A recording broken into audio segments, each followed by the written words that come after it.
आगे बढ़ने से पहले एक छोटे से सवाल का जवाब दीजिएगा कि आयरन यानी लोहे में जब जंग लगेगा यानी रस्ट बनेगा तो क्या एक फिजिकल चेंज है या केमिकल चेंज है? ठीक है। दूसरा सवाल, CuSO4 यानी कि नीला थोथा में के विलयन में, नीले थोथे के विलयन में हम अगर Fe यानी लोहे को डाल दें कि छोड़ दें तो क्या बनेगा, कौन सा पदार्थ बनेगा? ये आप कमेंट जरूर कीजिएगा। चलिए आगे बढ़ते हैं। अगला टॉपिक है हमारा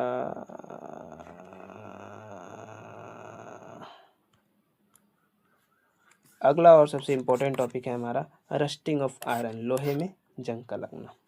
तो what is a rusting? Rusting क्या होता है? जंग लगना क्या है? The formation of reddish brown coating on iron due to the reaction of iron with oxygen and moisture is called rusting. लोहे का ऑक्सीजन तथा नमी के साथ अभिक्रिया करके लाल भूरी परत बनना जंग लगना कहलाता है। यानी लोहे को, जैसे आपने देखा होगा कि लोहे यानी आपके घर पे अगर छत बना हो और लोहे का कोई पीस छत से, आपके घर में कोई छत बना हो, लोहे का छोटे पीस अगर आगे की ओर निकला हो तो आप देखिए यार कि ये वाला लोहा जो है ब्राउन कलर का बदल जाता है, ब्राउन कलर का बदल जाता है। या फिर आप कील ले लीजिए, एक छोटा सा कील नया खरीद के लाइएगा, कुछ दिन उसको हवा पानी में छोड़ दीजिएगा तो आप देखिएगा कि वो ब्राउन कलर का बदल जाता है। कैसा बन जाता है? रेडिश ब्राउन या ब्राउन रंग में बदल जाता है। और ये जो ब्राउन कलर में बदला यही वो क्या होगा, लोहे पे जंग लग गया, जंग की कोटिंग लग गई। अब इसकी कुछ कैरेक्टरिस्टिक्स है। पहला है अपीयरिंग ऑफ रस्ट। रस्ट कैसा दिखता है? रेडिश ब्राउन कलर, लाल भूरे रंग का होता है। Nature of rust flaky and brittle, भुरभुरा और परतदार। भुरभुरा होता है, आप छुइएगा वो आपके हाथ में आ जाएगा रस्ट। इसका उदाहरण है, एग्जाम्पल्स हैं आयरन गेट, लोहे का गेट पे जंग लग जाना। बाईसाइकिल चेन, बाईसाइकिल के चेन पे भी जंग लग जाती है। रेलवे ट्रैक में भी जंग लगना।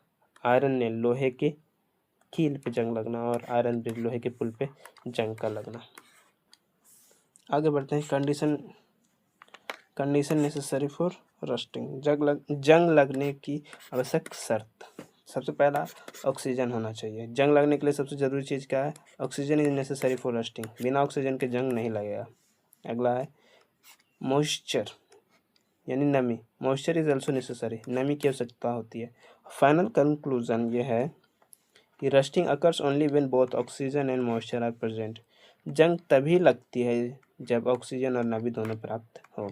अब ये जंग लगने का एक रासायनिक अभिक्रिया है जिसका फॉर्मूला होता है, रासायनिक सूत्र होता है Fe प्लस रासायनिक समीकरण होता है Fe आयरन प्लस O2 और नमी यानी H2O, तीनों मिल करके क्या बनाते हैं? जंग। क्या बनाते हैं? जंग। Fe2O3, ये क्या है? रस्ट। पहले सिर्फ Fe था और न्यू सब्सटेंस क्या बना? Fe2O3, इसीलिए इसको क्या कहते हैं? Chemical change. यानी iron reacts with oxygen O2 moisture यानी H2O, तब बनता है रस्ट यानी Fe2O3। आयरन यानी कि Fe रिएक्ट करता है तब। चलिए आगे जानते हैं कैरेक्टरिस्टिक्स ऑफ रस्टिंग, जंग लगने की विशेषताएं। सबसे पहला, rusting is a chemical change, क्योंकि नया सब्सटेंस कौन सा बन रहा है? Fe2O3। आगे रस्टिंग इज स्लो चेंज। अब आज आपने रड को बाहर छोड़ दिया, छोटे छोटे रड को या छोटे कील को, तो कल उस पर रस्ट नहीं लगेगा, ये बहुत ही धीरे धीरे होता है। Rusting is an irreversible change. Rusting जो है वो इरिवर्सिबल चेंज है। अगर लोहा जंग बदल गया, भूरा भूरा जंग लग गया, तो वो जो जंग लगा वापस से लोहा नहीं बन सकता है। Fe2O3 वापस Fe नहीं बन सकता है। Rusting is undesirable change. हमें किसको चाहिए कि उसके लोहा पे जंग लग जाए? लोहे पे जंग लगने का मतलब क्या है? उसकी शक्ति, स्ट्रेंथ का कम होना। किसी को चाहिए? बिल्कुल भी नहीं। Why does rusting increase during the rainy season? बरसात में जंग अधिक क्यों लगता है? तो सबसे पहला, air contain more moisture during the rainy season. जो हवा होता है वो नमी युक्त हो जाता है, हल्का हल्का। बरसात के मौसम में वायु में अधिक नमी होता है, बहुत ज़्यादा मॉइस्चर उत्पन्न होता प्रोड्यूस प्रेजेंट होता है, बहुत ज़्यादा मॉइस्चर प्रेजेंट होता है। मोर मॉइस्चर इज इंक्रीज रस्टिंग। अब जितना ज़्यादा ऑक्सीजन तो हमें 24/7 मिल ही रहा है, लेकिन मॉइस्चर नहीं मिल रहा था। लेकिन जैसे ही बरसात आता है उस समय नमी यानी कि मॉइस्चर की मात्रा बढ़ जाती है। इसी वजह से आयरन यानी Fe2O3 का बनना बरसात के टाइम पे ज़्यादा होता है। क्विक रिवीजन देखते हैं इसका। रस्टिंग एक केमिकल चेंज है, ठीक है। रस्टिंग स्लो चेंज, रस्टिंग जो है वो बहुत धीरे धीरे होता है। अगला है रस्टिंग इरिवर्सिबल। रस्टिंग को हम दोबारा रस्ट से वापस आयरन नहीं बना सकते हैं, ठीक है। Rusting is undesirable. रस्टिंग किसको चाहिए? किसी को नहीं। Iron air plus moisture is equal to rusting. Rusting तभी होगा जब हवा में नमी और ऑक्सीजन दोनों प्रेजेंट हो। रस्ट एक नया पदार्थ बन रहा है, इसी वजह से क्या है? Chemical change. छोटा सा क्वेश्चन है, ठीक है। एक छोटा सा क्वेश्चन है कि क्या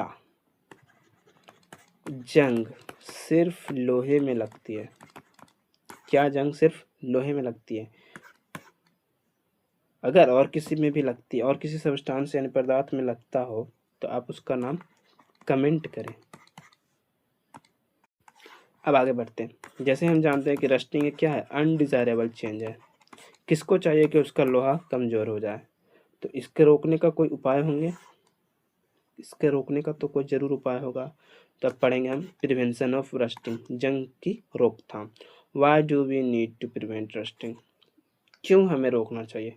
क्योंकि ताकि हमारा जो लोहा है वो कमज़ोर न पड़ जाए। Rusting damage iron object and reduce their strength. लोहा का जो आयरन ऑब्जेक्ट है उसको डैमेज करता है, जिसकी वजह से उसका स्ट्रेंथ क्या हो जाता है? कम हो जाता है। Bridge, machine, vehicles and building में become unsafe due to rusting. अब जिसका लोहा ही कमज़ोर हो जाए, जिस पे वो पूरा बिल्डिंग, पूरा मशीन टिका हुआ है, वो अगर कमज़ोर हो जाए तो वो मशीन क्या प्रॉपरली काम करेगा? वो ब्रिज, पुल भरोसे लायक होगा? वो कभी भी गिर सकता है कमज़ोर लोहे की वजह से। मशीन क्या बढ़िया से काम करेगा? बिल्कुल भी नहीं। व्हीकल भरोसे लायक होगा? नहीं। इसी वजह से क्या है? डेंजरस हो सकता है। Rusting cause economic loss. जंग के कारण आर्थिक हानि होती है। आप देखो, बार बार किसी चीज़ पे जंग लगता रहेगा, बार बार हम उसको चेंज करते रहें, बार बार अगर बिल्डिंग में रड चेंज करते रहेंगे, बार बार न्यू ब्रिज लोहे का बनाते रहेंगे, बार बार मशीन का न्यू पार्ट्स खरीदते रहेंगे, तो वो हमारे लिए क्या होगा? कॉस्टली होगा। कॉस्टली और अनसेफ दोनों होगा।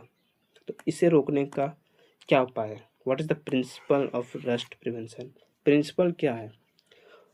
तो देखो, जंग लगने के लिए क्या चाहिए? Moisture plus O2। अगर दोनों को एक साथ हो लोहे के पास होने से रोक दिया जाए, rusting can be prevent by stopping the contact of iron with air and moisture. यानी कि हवा में नमी और ऑक्सीजन को रोक दिया जाए लोहे के पास आने से, तो वो क्या होगा?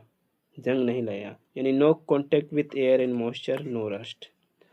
हवा यानी ऑक्सीजन और मॉइस्चर से अगर कॉन्टेक्ट ही नहीं होगा तो उसमें रस्ट लगेगा? बिल्कुल भी नहीं। अब everyday example of rust preventing. हम रस्ट प्रिवेंटिंग के लिए क्या क्या दैनिक जीवन में क्या उपयोग करते हैं? सबसे पहला, आयरन गेट। लोहे के गेट पे हम क्या कराते हैं? पेंट करवा देते हैं। बाईसाइकिल चेन ऑयलिंग, ऑयल लगवाते हैं। मशीन पार्ट ग्रीस लगाते हैं। Water pipes galvanisation. ये आगे पढ़ना। Steel utilities, steel utensil alloy formation. अब इस लोहे को सिंपल लोहा की जगह पे हम क्या बना देते हैं? स्टील बना देते हैं। हम जानते हैं कि स्टील में बहुत धीरे धीरे ही जंग लगता है। आगे बढ़ते हैं। चलिए, method of prevention of rusting. Rust को बचाने का उपाय। जैसे दैनिक जीवन उदाहरण में हमने सबसे पहले देखा, लोहे के गेट पे क्या करते हैं? पेंट कर देंगे तो मॉइस्चर और O2 दोनों आयरन के कांटेक्ट में नहीं आएगा। अगला आता है ऑयलिंग। साइकिल के चैन पे हम लोग तेल लगाते हैं ताकि उसमें क्या ना लगे? जंग न लगे। ग्रीसिंग, मशीन के पार्ट्स पे ग्रीस लगाया जाता है इसी के लिए, ताकि उस पर जंग न लगे। अब अगला सबसे इम्पोर्टेंट है गैल्वेनाइजेशन। अब ये क्या होता है? लोहे पे Fe पे जिंक का परत चढ़ाना। The process of coating iron with a layer of zinc is called galvanisation. लोहे पर जस्ता यानी जिंक की परत चढ़ाने की प्रक्रिया को गैल्वेनाइजेशन कहते हैं। लोहे के ऊपर क्या चढ़ा देते हैं? जिंक की परत। और जिंक क्या करता है? स्लो रिएक्शन करता है। हवा और मॉइस्चर से, ऑक्सीजन से वो स्लो रिएक्शन करता है और ये जल्दी जिंक पे जल्दी जंग नहीं लगता है। इसी वजह से क्या होता है? सेफ रहता है। अगला है अलॉय फॉर्मेशन, मिश्र धातु बनाना। अ मिक्सचर ऑफ टू और मोर मेटल और a metal and non metal is called an alloy. दो या दो से अधिक धातु या अधातुओं के मिश्रण को मिश्र धातु कहते हैं। अब देखो, सिर्फ एफ ही रहेगा तो उस पर जंग लगने की खतरा H2O और O के साथ ज़्यादा होगा। लेकिन अगर इसे हम मिक्स धातु बना दें, जैसे स्टेनलेस स्टील, इसमें सिर्फ और सिर्फ आयरन नहीं रहता, आयरन और क्रोमियम और अलग अलग मेटल्स को मिक्स करके एक नया पदार्थ बनाया जाता है, जिसे हम क्या कहते हैं? Stainless steel. इसकी वजह से इस पर जंग लगने का खतरा बहुत ही कम हो जाता है। अगला है प्लास्टिक कोटिंग, प्लास्टिक का कवर चढ़ा देना। अब प्लास्टिक जो है वो लोहे को H2O और O2 दोनों से दूर रखेगी। अब हमने ये टॉपिक ख़त्म कर लिया, तो अब इस पे बेस्ड क्वेश्चंस बनाते हैं। सबसे पहला है, निम्नलिखित कथनों को ध्यानपूर्वक पढ़िए। Rusting is a chemical change. सही बात है, क्योंकि क्यों है? Rusting occurs only in the presence of oxygen. जंग केवल ऑक्सीजन की उपस्थिति में होती है। Moisture help in rusting process. नमी जंग लगने की प्रक्रिया को में सहायक होता है। ठीक है। Iron oxide is form during the rusting. जंग लगने पर आयरन ऑक्साइड बनता है।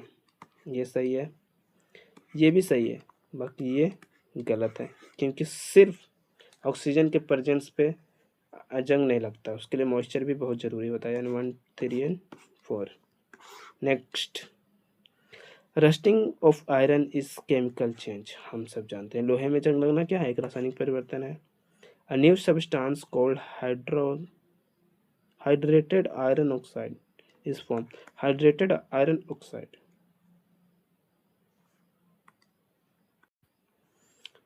Rusting of iron is a chemical change. बिल्कुल सही बात है। आयरन में जंग लगना एक रासायनिक परिवर्तन है। ठीक है। अ new substance called hydrated iron oxide इस फॉर्म। आयरन ऑक्साइड और हाइड्रेटेड, जिसमें थोड़ी सी नमी हो, हाइड्रेटेड आयरन ऑक्साइड नामक नया पदार्थ बनता है। बिल्कुल सही बात है और सही एक्सप्लेनेशन दे रहा है। Next, which of the following method can prevent rusting. निम्नलिखित में से कौन सी विधि जंग लगने से बचा सकती है? पेंटिंग आयरन सरफेस बचा सकती है, पेंट करना। ऑयलिंग एंड ग्रीसिंग, तेल और ग्रीस लगाना, ये भी बचा सकती है। गैल्वेनाइजेशन, जिंक की परत चढ़ाना, ये भी बचा सकती है। Keeping iron expose to moist air, लोहे को नम हवा में खुला छोड़ना, कैसे ये बचाएगा? ये तो और जंग लगा देगा। यानी 1, 2 और 3, 1, 2 एंड 3 ए। नेक्स्ट 4 नंबर है, स्टूडेंट से rusting and melting of iron are the same type of change. एक विद्यार्थी कहता है कि लोहे में जंग लगना और लोहे का पिघलना एक ही प्रकार की परिवर्तन है। What should the teacher do first. शिक्षक को सबसे पहले क्या करना चाहिए? ऑप्शन है, tell the student that statement is wrong. Direct बोल देना, विद्यार्थी को बता देना कि कथन गलत है, डायरेक्ट नहीं बोलना है। Ask the student to memorise the definition, याद भी नहीं करवाना है, किसी चीज़ को रटवाना नहीं, परिभाषा को रटने के लिए नहीं कहना है। Compare both process and discuss whether a new substance is form. अब दोनों चीज़ को कंपेयर करेंगे, पहला है पिघला के देखेंगे, दूसरा है जंग लगा के देखेंगे, और दोनों के बीच में क्या करेंगे? डिस्कशन कि क्या क्या होता है। ये उचित ऑप्शन है। इग्नोर तो बिल्कुल भी नहीं करना है, यानी ऑप्शन सी। नेक्स्ट है, galvanisation prevent rusting because. Galvanisation जंग लगने से बचाता है क्योंकि iron is a coated with zinc, zinc से कोटिंग होता है। सही है। आयरन इज हीटेड स्ट्रांगली, इसमें हीट नहीं होता है। Iron is mixed with water, water के साथ मिक्स कर रहे हैं नहीं। Iron become a non metal, non metal बन जा रहा है, बिल्कुल नहीं। जिंक की कोटिंग कर रहे हैं। अगला है विच of the following is the most appropriate learning outcome after the teaching the rusting. जंग लगना पढ़ाने के बाद निम्नलिखित में से कौन सा सबसे उपयुक्त अधिगम प्रतिफल है। पहला है student will memorise the definition of rusting. विद्यार्थी जंग लगने की परिभाषा याद करेंगे, याद कुछ नहीं करवाना। Student will copy notes on rusting. विद्यार्थी जंग लगने पर नोट्स लिखेंगे, बिल्कुल नहीं। Student will explain causes of rusting and suggest suitable prevention measures in daily life. विद्यार्थी जंग लगने के कारणों की व्याख्या करेंगे तथा दैनिक जीवन में रोकथाम का उपयोग करेंगे। ये है एप्लीकेशन, सही है। Student will read the text book chapter, खाली चैप्टर नहीं पढ़ेंगे, रियल लाइफ में उसका उपयोग करेंगे।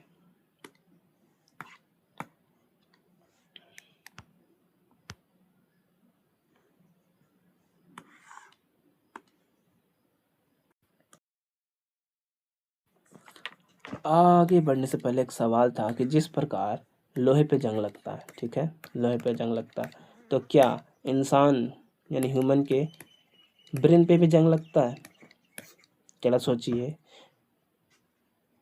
सोच के बताइएगा।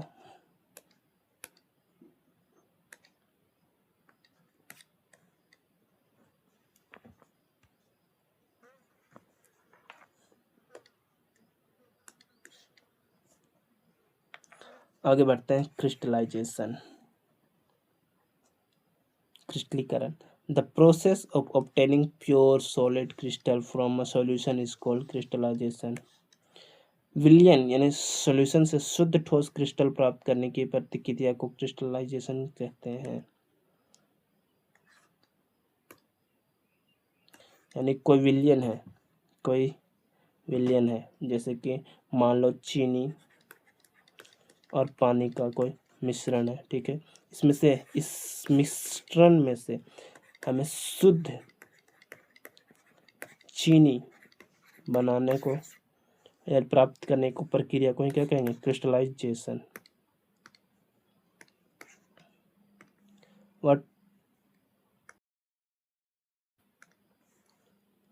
What are crystal? अब क्रिस्टलाइजेशन में ये क्रिस्टल क्या होते हैं? Crystals are solid substance having a definite geometrical shape and smooth surface. Crystal ऐसे ठोस पदार्थ होते हैं जिसका निश्चित ज्यामिति, आकार तथा चिकनी सतह होती है। देखो, आपने मिस्री देखा है? मिस्री, मिस्री का एक डिफाइंड रूप होता है, डिफाइंड डेफिनेट रूप होता है, और उसका जो सतह होता है वो बहुत ही चिकना होता है। और ये जो मिस्री है वो क्रिस्टल फॉर्म ऑफ किसका है? शुगर, चीनी का ये क्या है? क्रिस्टलाइज्ड फॉर्म है।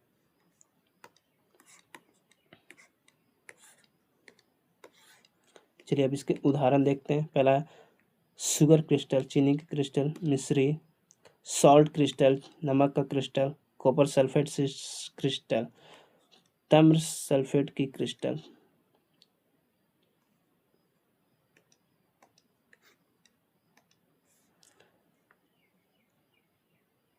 कैरेक्टरिस्टिक्स ऑफ क्रिस्टलाइजेशन, क्रिस्टलाइजेशन की विशेषताएं। सबसे पहला है कि डिफाइंड शेप, निश्चित आकार होगा। प्योर सब्सटेंस, शुद्ध पदार्थ प्राप्त होगा। अगला अट्रैक्टिव अपीयरेंस, चीनी का जो मिश्री होता है उसकी सतह चिकनी और बहुत ही अट्रैक्टिव होता है, चमकता है क्रिस्टल जो है। स्मूथ सरफेस, एकदम चिकनी सतह होंगी। अब समझते हैं क्रिस्टलाइजेशन और वेपराइजेशन। देखो, चीनी के सिरप यानी विलयन में से दो तरह से पाए जा सकते हैं। पहला है वेपर इवेपरेट करके और दूसरा है क्रिस्टलाइज करके। इवेपरेशन और क्रिस्टलाइजेशन में अंतर देखते हैं। Crystallisation used for purification. अब जब क्रिस्टलाइजेशन हम करेंगे इस विलयन का तो हमें प्योर चीनी मिलेगा, उसमें 1% भी नमी की मात्रा नहीं होगी। यूज्ड फॉर सेपरेशन, ये सिर्फ अलग करने के लिए होता है, चीनी और पानी को अलग करने के लिए होता है, इसमें प्योर क्रिस्टल नहीं प्राप्त होता है। Produce pure crystal, pure crystal इसमें मिलेगा। इसमें प्रोड्यूस सॉलिड रेसिड्यू, यानी इसमें कुछ मात्रा में इम्प्योरिटीज़ होगी, सॉलिड इम्प्योरिटीज़ होगी, ठीक है, प्योर क्रिस्टल नहीं होगा। Better method, less effective method. Pure solid प्राप्त करना, प्योर क्रिस्टल प्राप्त करना किसी विलन से, तो ये क्या होगा, बेटर मेथड है। ये क्या है, लेस इफेक्टिव, कम इफेक्टिव होता है। सब्सटेंस रिमेन प्योर, सब्सटेंस जो है ना प्योर रहेंगे, एकदम शुद्ध रहेगा। इम्प्योरिटी में रिमेन्स, इसमें अशुद्धि रह सकती है। क्रिस्टल बनते हैं, अवशेष प्राप्त होता है, इसमें अवशेष प्राप्त होगा, इसमें सिर्फ क्रिस्टल बनेगा।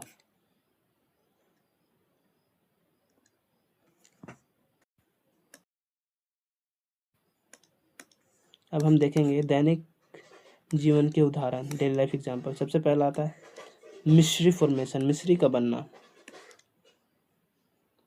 शुगर सॉल्यूशन फॉर्म क्रिस्टल्स, चीनी के विलयन में मिश्री बनती है। अब देखो मिश्री कैसे बनता है, चीनी से।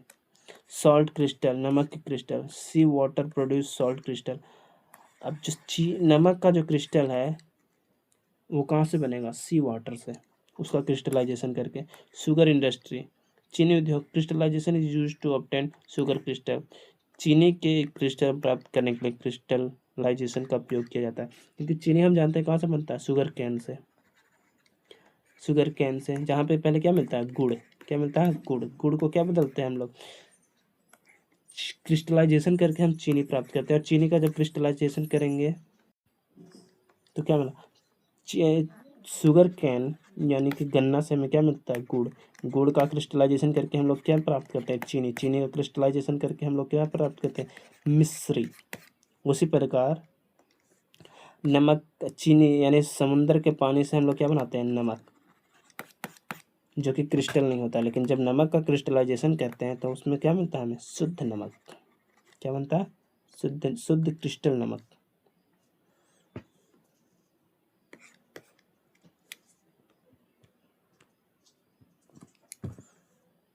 हम क्रिस्टलाइजेशन को एक बार क्विकली रिवाइज करते हैं। पहला, क्रिस्टलाइजेशन इज प्योरिफिकेशन। क्रिस्टलाइजेशन में हमें प्योर सब्सटेंस मिलता है। अगर चीनी है तो प्योर चीनी मिलेगा, उसमें कोई भी वाटर का या कोई भी इम्प्योरिटी नहीं होगा। क्रिस्टल प्योर सॉलिड रहेगा। अब इसमें एनसीईआरटी ने एक एग्जांपल दिया, कॉपर सल्फेट का फॉर्मेशन। कॉपर सल्फेट का क्रिस्टल बनना एक उदाहरण है, एनसीईआरटी में दिया हुआ। No new substance. अब क्योंकि क्रिस्टलाइजेशन में जैसे चीनी का क्रिस्टलाइजेशन कर रहे हैं तो चीनी ही बना रहे हैं, ठीक है। नमक का क्रिस्टलाइजेशन कर रहे हैं तो नमक ही बना रहे हैं, तो इसमें कोई नया सब्सटेंस नहीं बन रहा है, इसलिए ये क्या है, एक फिजिकल चेंज है। Better than evaporation. अब जब हम पानी को भाप बनाकर उड़ा दें, ठीक है, और उसमें सॉलिड पार्टिकल छोड़ दें तो वो प्योर सब्सटेंस नहीं मिलता, उसमें थोड़ी मात्रा में इम्प्योरिटी रह जाती है। अब जो हमें याद रखना वो यह है कि crystallisation is the process of obtaining pure crystal from a solution and it's physical is a physical change. क्रिस्टलीकरण विलयन से शुद्ध क्रिस्टल प्राप्त करने की प्रक्रिया है तथा यह एक भौतिक परिवर्तन है। यह कैसा परिवर्तन है, एक भौतिक परिवर्तन। चलो अब इस पे बेस्ड हम लोग क्या बनाएंगे, क्वेश्चंस।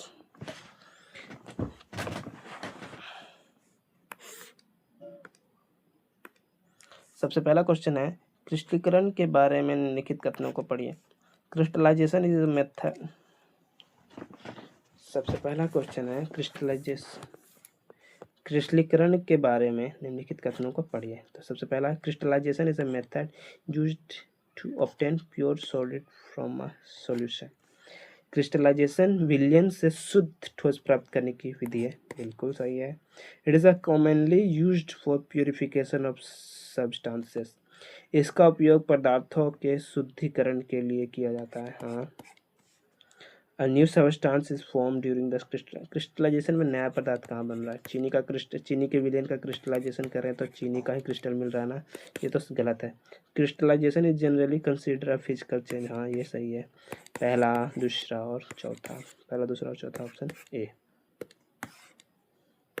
नेक्स्ट, स्टूडेंट से एक विद्यार्थी कहता है, crystallisation is a chemical change because crystals are formed. एक विद्यार्थी कहता है, क्रिस्टलाइजेशन एक रासायनिक परिवर्तन है क्योंकि इसमें क्रिस्टल बनते हैं। क्रिस्टल जो बन रहे हैं वो उसी सेम सब्सटेंस का बन रहा है, चीनी का ही क्रिस्टल बन रहा है, तो इसमें न्यू सब्सटेंस थोड़ी बन रहा है, तो ये केमिकल चेंज तो नहीं होगा, यानी ये मिसकंसेप्शन है। ये क्या है, एक मिसकंसेप्शन। शिक्षक को सबसे पहले क्या करना चाहिए, what should the teacher do first. पहला ऑप्शन है, tell the student that the answer is wrong. विद्यार्थी को बता देना कि उत्तर गलत है, डायरेक्टली हमें नहीं बताना है। Ask the student to memorise the definition of physical change. विद्यार्थी को भौतिक परिवर्तन की परिभाषा रटने के लिए कहना, रटना कोई सोल्यूशन नहीं है। Discuss whether a new substance is form and compare crystallisation with rusting. यह चर्चा करना कि नया पदार्थ बनता है या नहीं तथा क्रिस्टलीकरण की तुलना जंग लगने से करना। अब इसमें क्रिस्टलाइजेशन में तो इसमें डिस्कशन हो रहा है, वो बच्चा खुद से समझेगा डिस्कस करके, यानी ये सबसे सही तरीका है। इग्नोर करना तो बिल्कुल भी कोई सोल्यूशन नहीं है।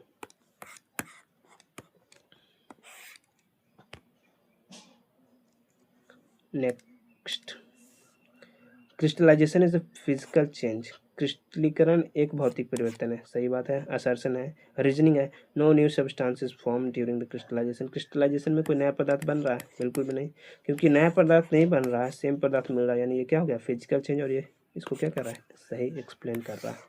आगे, which of the following situation best represent crystallisation. निम्नलिखित में से कौन सी स्थिति क्रिस्टलीकरण को सर्वश्रेष्ठ रूप से दर्शाता है?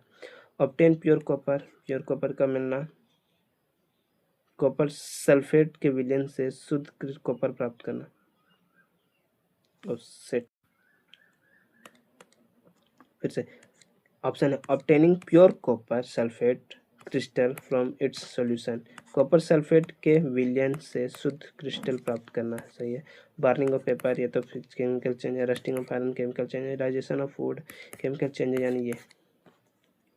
Which learning outcome is most appropriate after teaching crystallization? क्रिस्टलीकरण पढ़ाने के बाद कौन सा अधिगम प्रतिफल सबसे उपयुक्त है? A student will memorize the definition of crystallization. विद्यार्थी क्रिस्टलीकरण की परिभाषा याद करेंगे। परिभाषा याद करना कोई ग्रेट आउटकम तो नहीं है। Student will copy notes from the text book. विद्यार्थी पाठ्य पुस्तक से नोट्स लिखेंगे। नोट्स लिखना ये कभी भी टीचिंग आउटकम तो हो नहीं सकता। अगला है, student will explain the process of crystallisation and distinguish it from chemical change with reason. विद्यार्थी क्रिस्टलीकरण की प्रक्रिया समझेंगे तथा कारण सहित इसे रासायनिक परिवर्तन से अलग कर सकेंगे। जहाँ भी छात्र खुद से समझेंगे वो ऑप्शन बिल्कुल ही सही हो जाएगा। Student will read the chapter carefully. Chapter से पढ़ाना ये कोई सोल्यूशन नहीं है, यानी ऑप्शन सी। चैप्टर कंसेप्ट हमने अपना फिनिश कर दिया है। अब आगे बढ़ेंगे, which is science pedagogy connection. इस चैप्टर का साइंस पेडागोगी से कनेक्शन क्या है उसको देखते हैं। तो सबसे पहला आता है teaching approach, best teaching approach. इसमें हम ये जो टॉपिक है चेंज, ये जो चैप्टर है फिजिकल चेंज और केमिकल चेंज, इसमें कौन सा टीचिंग अप्रोच जो है वो सबसे बेस्ट टीचिंग अप्रोच होगा? तो सबसे पहला आता है एक्टिविटी बेस्ड लर्निंग, क्रियाकलाप आधारित अधिगम। यानी इसमें हम सब चीज़ क्रियाकलाप के द्वारा दर्शाएंगे, क्योंकि बच्चे आइस पिघलाकर पानी बनाकर और पानी से फिर आइस बनाकर आसानी से समझ सकते हैं कि फिजिकल चेंज क्या है। लर्निंग बाय डूइंग, करके देखना, करके सीखना। जैसे रस्टिंग एक्सपेरिमेंट, बच्चे खुद से एक लोहे के रड पे जंग लगाकर या लगते हुए देखेंगे, तब वो ज़्यादा समझेंगे कि रस्टिंग क्या होता है। नेक्स्ट है इंक्वायरी बेस्ड लर्निंग, खोज आधारित अधिगम। वाई डज इट, अब बच्चे सवाल को पूछेंगे, जब वो एक्सपेरिमेंट्स करेंगे जानेंगे तो वो उनके अंदर दिमाग में ख्याल आएंगे कि वाई डज आयरन रस्ट। अब बच्चों ने देखा कि लोहे पे लग गया है आयरन, तो उनके दिमाग में ख्याल आया। अब लोहे पे लग गया है जंग, तो उनके अंदर सवाल आया कि लोहे पे जंग लगा है क्यों। Why does it ice melt, अब बर्फ क्यों पिघलता है, बेसिक है। क्यूरियोसिटी उनके अंदर आएगी। अगला है कंस्ट्रक्टिविज्म अप्रोच, रचनावादी दृष्टिकोण। देखो, अगर मैं डायरेक्ट कह दूं कि बर्फ पिघल करके पानी बन जाए और पानी जम करके वापस बर्फ़ बन जाए। ये मैंने डायरेक्ट कह दिया और इसी को मैंने कह दिया फिजिकल चेंज। इसका क्या नाम दे दिया? Physical change. अब ये कंस्ट्रक्टिविज्म कहता है कि बच्चे खुद से इसको देखें, खुद के अंदर दिमाग खुद से देखें, जानें और उसके बाद वो समझे कि ऐसा क्यों होता है। That's a constructivism. वो अपना नॉलेज जो है वो खुद से बना रहे हैं।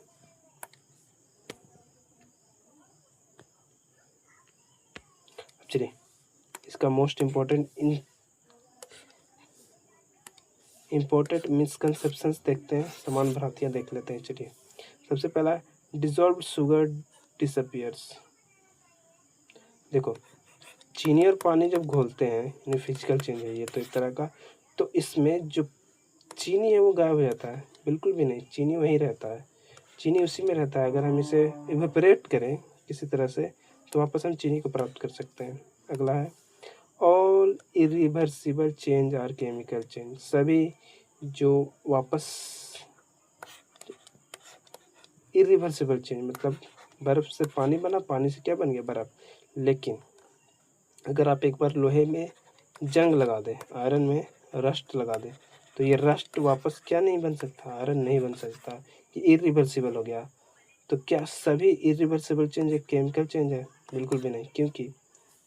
क्योंकि इसका उदाहरण हमने पढ़ा था, breaking glass is a physical change but irreversible. अब एक ग्लास लिए वो टूट जाए, एक जार लिए वो टूट जाए पीसेस में, ये वापस ग्लास तो नहीं बनेगा, लेकिन ये फिजिकल चेंज है, इसमें कोई नया पदार्थ नहीं बना।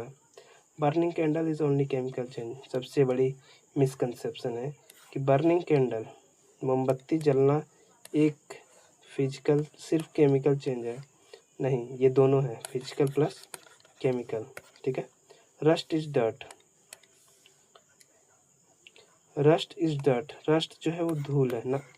रस्ट एक न्यू पदार्थ है, क्योंकि Fe क्या बन गया? Fe2O3 फेरस ऑक्साइड बन गया है। रस्ट क्या है? Ferrous oxide. तो एक न्यू पदार्थ है, तो रस्ट सिर्फ धूल है, ये गलत बात है। आगे है physical change are always reversible. Physical change हमेशा रिवर्सिबल होता है? बिल्कुल भी नहीं। कुछ होते हैं जो इरिवर्सिबल होते हैं। Crystallisation is a chemical change. Crystallisation एक फिजिकल चेंज है जिसमें कोई न्यू पदार्थ नहीं बन रहा है। बाकी जो पदार्थ है, जैसे शुगर का क्रिस्टलाइजेशन करेंगे तो प्योर शुगर मिलेगा, उसमें से कोई नया प्रोडक्ट नहीं मिला, शुगर ही मिल रहा है, तो ये एक फिजिकल चेंज है। Cooking food is a physical change. खाना बनाना, सब्जी का बनना एक केमिकल चेंज है, तो ये गलत बात है। Card formation is a physical change. दही का बनना एक केमिकल चेंज है, कौन नहीं जानता है।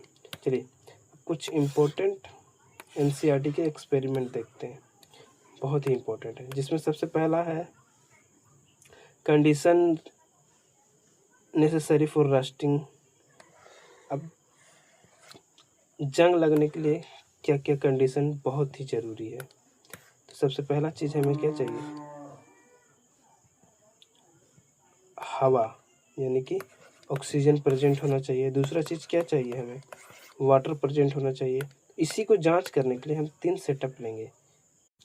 NCERT बुक में इसी की जांच करने के लिए 3 सेटअप दी गई हैं, 3 अलग अलग ट्यूब में, जिसमें वाटर और एयर दोनों रहेगा। उसको ऑब्जर्व करेंगे तो हमें पता चलेगा कि उसमें क्या है?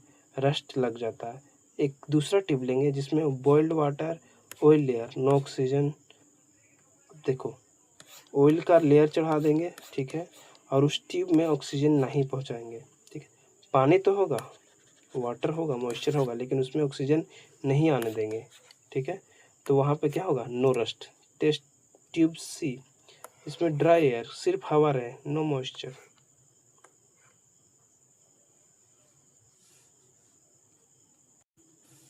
ट्यूब C में जिसमें ड्राई एयर रहेगा, सूखा हवा, जिसमें मॉइस्चर नहीं रहेगा, हवा में नमी की मात्रा ना रहे, सिर्फ ऑक्सीजन रहे, तब ऑब्जर्व करेंगे तो उसमें भी क्या होगा? No rust. क्योंकि हमें पता है कि रस्ट लगने के लिए क्या क्या ज़रूरी चीज़ें हैं। रस्ट लगने के लिए ज़रूरी चीज़ ऑक्सीजन और मॉइस्चर, यानी कि हवा और पानी जब दोनों होंगे तभी कि तभी किसी भी आयरन पर रस्ट लग सकता है। अब देखो इस एक्सपेरिमेंट के द्वारा कौन सा साइंस प्रोसेस स्किल हमने डेवलप किया? Observation and inference. बच्चों ने ऑब्जर्व किया, ये तीनों अलग अलग ट्यूब से क्या किया? ऑब्जर्वेशन किया और उसके बेस्ड पे इन्फ्रेंस यानी कंक्लूजन निकाला कि बिना ऑक्सीजन और मॉइस्चर के जंग यानी रस्ट नहीं लग सकता है। देखो, क्रिस्टलाइजेशन को मेरे दोस्त ने बहुत बेहतरीन तरीके से बताया था। इसमें कहा था कि हम सॉल्यूशन बनाते हैं वाटर, और जिस सब्सटेंस का हमें क्रिस्टल चाहिए उसका सॉल्यूशन बनाते हैं। उस सॉल्यूशन में उस सब्सटेंस यानी कि कॉपर सल्फेट के पाउडर को धीरे धीरे धीमी धीमी आंच पर गर्म करके धीरे धीरे मिक्स करेंगे, और तब तक मिक्स करेंगे जब तक कि उस सॉल्यूशन में एक बूंद या एक पार्टिकल भी, इस कॉपर सल्फेट का एक पार्टिकल भी और ना घुल सके। एकदम पूरा प्योर कंसनट्रेट, एकदम प्योर गाढ़ा, कि उसमें और ऐड ही ना कर सके। उसके बाद हम उसे धीरे धीरे धीरे धीरे ठंडा करेंगे, तो जो हमें क्रिस्टल प्राप्त होगा ना, वो होगा प्योर क्रिस्टल। और यहाँ इस एक्सपेरिमेंट पे हमें मिलता है ब्लू क्रिस्टल्स, ठीक है। और ये क्या बता रहा है इसमें, crystallisation produce pure crystals. Crystallisation से हमें क्या मिलता है, प्योर क्रिस्टल। और क्रिस्टलाइजेशन एक क्या है, फिजिकल। नेक्स्ट है कैंडल एक्टिविटी, कैंडल एक्सपेरिमेंट, जो कि हमने बहुत बेहतरीन तरीके से पढ़ा था कि जब भी मोमबत्ती यानी कैंडल जलेगा तो वो दोनों तरह का चेंज होगा। पहला, जब वैक्स पिघलेगा, किनारे से साइड से वैक्स पिघल करके जमा होंगे दोनों साइड, तो वो होगा फिजिकल चेंज। लेकिन जब जहाँ पे मोम जलता है, मोमबत्ती जलता है, वहाँ पे जो वैक्स यानी मोम है वो वाष्प बन के जलता है, जो कि CO2 कार्बन डाइऑक्साइड गैस और वाटर देता है, जो कि एक तरह का क्या है, केमिकल चेंज। कंक्लूजन ये निकलता है कि मोमबत्ती का जलना एक फिजिकल और केमिकल दोनों चेंज है। क्विकली इसमें से देख ले, एक बहुत ही शॉर्ट में इसको देखते हैं कि लर्निंग आउटकम, इस टॉपिक को पढ़ने से या इस चैप्टर को पढ़ने से हम क्या कंक्लूड कर सकते हैं। After learning this chapter student should be able to, क्या क्या कर सकता है। पहला, डिफ्रेंशिएट, अब बच्चे बता सकते हैं फिजिकल चेंज और केमिकल चेंज के बीच में अंतर। Identify reversible and irreversible change, बता सकते हैं कि कौन रिवर्सिबल है और कौन इरिवर्सिबल है, यानी इस तरह का चेंज। एक्सप्लेन रस्टिंग, रस्टिंग को समझा सकते हैं। State condition necessary for rusting, बता सकते हैं नेसेसरी कंडीशन रस्टिंग के लिए। Suggest method to prevent rusting, rusting को बचाने का तरीका बता सकते हैं। एक्सप्लेन क्रिस्टलाइजेशन, क्रिस्टलाइजेशन को समझा सकते हैं। Classify daily life example correctly, अब देखो दैनिक जीवन से सबसे ज़रूरी जो चीज़ है, किसी भी चीज़ को, किसी भी टॉपिक को पढ़ाने के लिए सबसे ज़रूरी जो बात है वो है ये है कि वो दैनिक जीवन से इसको जोड़ पा रहे हैं या दैनिक जीवन की उपयोगिता में से ला पा रहे हैं या नहीं। ये सबसे इम्पोर्टेंट पॉइंट है पूरे के पूरे साइंस टीचिंग का। चलिए एक बार क्विकली पेडागोगिकल कंसेप्ट जानते हैं। Science should be taught through activity. देखो, साइंस पेडागोगी का शॉर्टकट, एक बहुत ही वन लाइनर शॉर्टकट देखते हैं। सबसे पहला है कि science should be taught through activity, science कैसे एक्टिविटी के सहारे सिखाना चाहिए, करके सीखें। Observe is the first step of scientific learning, बच्चे जब देखेंगे तभी उसको समझेंगे, जब तक वो देखे ना होंगे उस चीज़ को तो चाहे कितना भी रट ले, एक ना एक समय बाद भूल जाएंगे और उसका उपयोग को नहीं समझ सकेंगे। इसलिए वो जितना ज़्यादा ऑब्जर्व करें, करके देखें, वो बहुत ज़रूरी चीज़ है। एक्सपेरिमेंट शुड प्रिसाइड्स डेफिनेशन, पहले एक्सपेरिमेंट देन एक्सप्लेनेशन, तब definition. Teacher should act as a facilitator, teacher को फैसिलिटेटर यानी कि सपोर्ट करने वाला होना चाहिए, ना कि वो ज्ञानी नहीं है, उसको जाकर लेक्चर नहीं सिर्फ देना है, उसे बस फैसिलिटेट करना है, बच्चों को फैसिलिटी प्रोवाइड करना है कि वो खुद से एक्सपेरिमेंट करके सीख सके। Misconception should B correct through activity not memorisation, अब बच्चों के अंदर कोई मिसकंसेप्शन आया, ठीक है, उसको दूर करने का एक ही तरीका है कि वो एक्सपेरिमेंट करके खुद ऑब्जर्व करके जाने, ना कि मेमोरीज बता दिया जाए और वो याद कर ले, बिल्कुल भी नहीं। इंक्वायरी डेवलप्स साइंटिफिक टेम्पर, जितना ज़्यादा बच्चे पूछेंगे, जानने की इच्छा रहेगा, उतना ज़्यादा ही बच्चों के अंदर साइंटिफिक टेम्पर आएगा, जितना ज़्यादा वो जानना चाहेंगे क्वेश्चंस। इंक्वायरी मतलब जितना ज़्यादा वो क्वेश्चन पूछेंगे, उनका साइंटिफिक टेम्परामेंट उतना ज़्यादा बढ़ेगा। Learning by doing is the most effective for this chapter. करके सीखना साइंस का सबसे ज़रूरी चीज़ है, करके सीखना। Children learn science best through direct experiences. जितना ज़्यादा वो दैनिक जीवन से किसी चीज़ को जोड़ पाएंगे उतना जल्दी वो चीज़ को सीख पाएंगे। इस चैप्टर का हमने पेडागोगिकल कंसेप्ट को समझ लिया, जो इससे कनेक्शन है। अब इस पे बेस्ड हम क्वेश्चंस करते हैं। सबसे पहला है कि a student says since ice change into water a new substance is form. एक विद्यार्थी कहता है चूंकि बर्फ पानी में बदल जाती है इसलिए नया पदार्थ बनता है। ठीक है, what should the teacher do first. यानी स्टूडेंट को लगता है कि बर्फ यानी आइस और ये जो वाटर है वो दोनों अलग अलग सब्सटेंस है, तो टीचर को क्या करना चाहिए। Tell the student that the answer is wrong. Directly बताना बिल्कुल भी मना है, विद्यार्थी को बता देना कि उत्तर गलत है, डायरेक्ट हमें नहीं बताना। Ask the student to memorise the definition of physical change.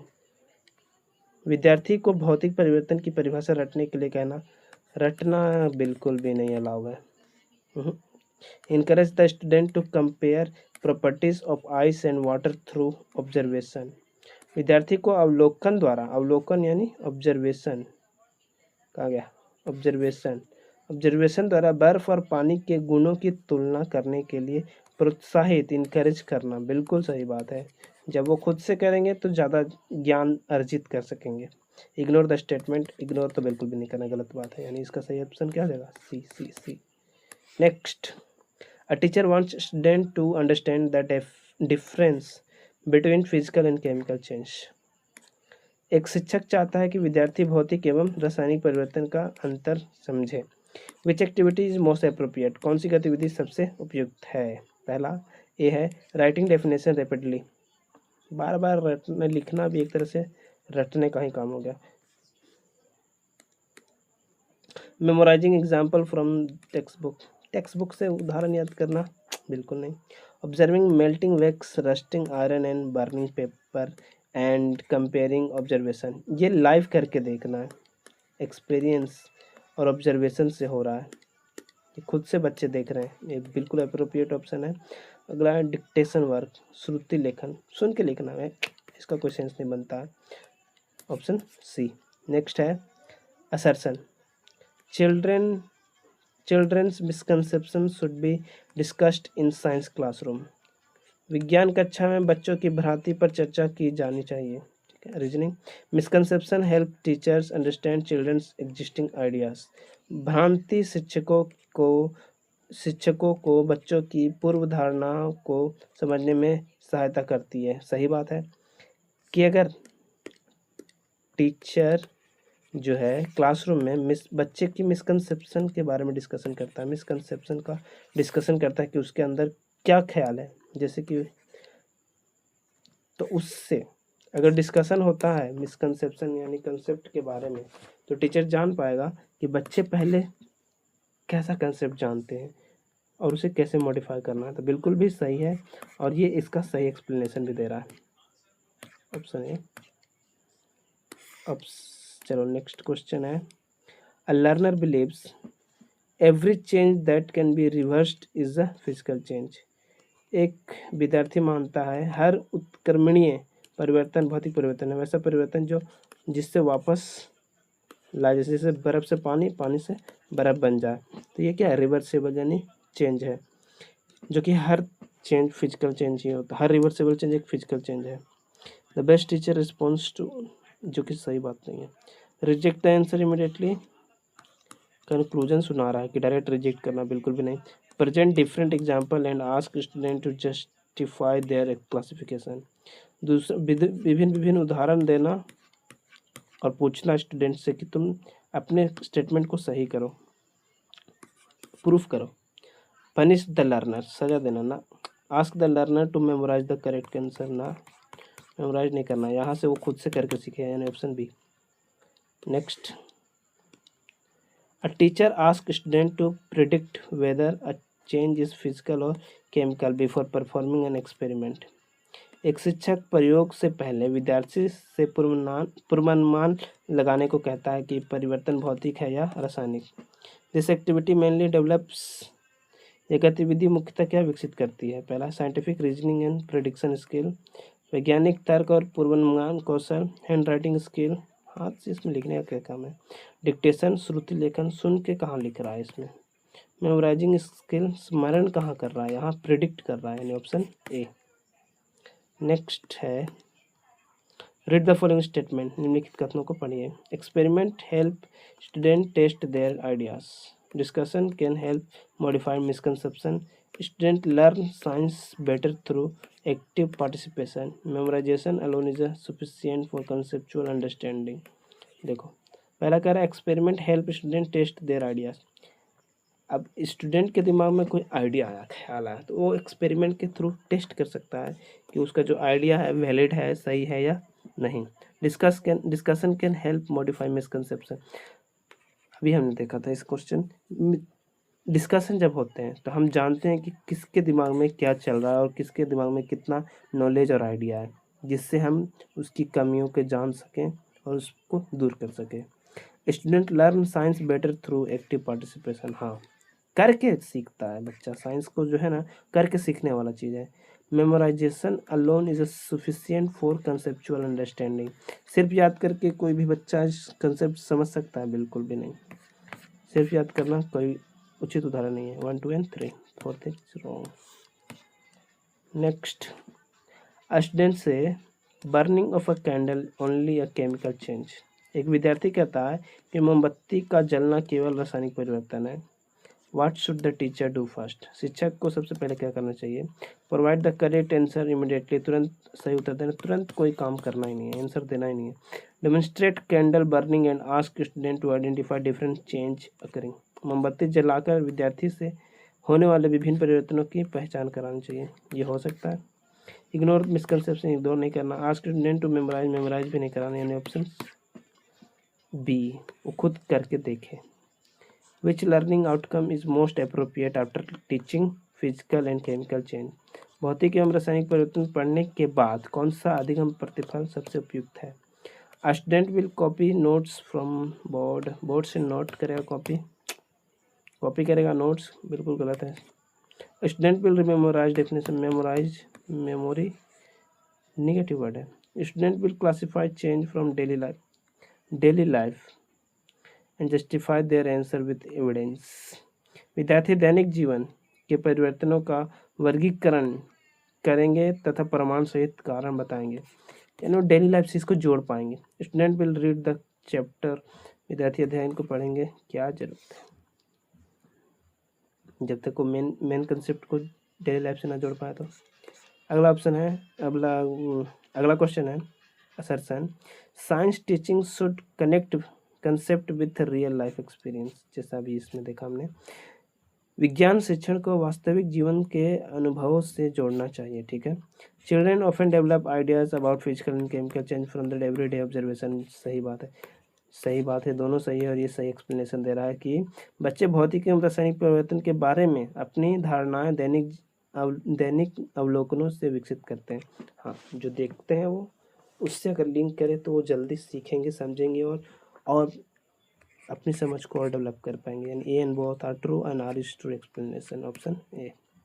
इसी के साथ हमारा ये चैप्टर फिनिश हो गया है। नेक्स्ट जो चैप्टर होगा वो आने वाला अगला जो चैप्टर है वो भी इंटरेस्टिंग चैप्टर है, केमिस्ट्री से ही हम लेके चलेंगे, और वो है मेटल एंड नॉन मेटल। ये भी एक वेरी इंपॉर्टेंट चैप्टर में से एक है। तब तक के लिए गुड नाइट।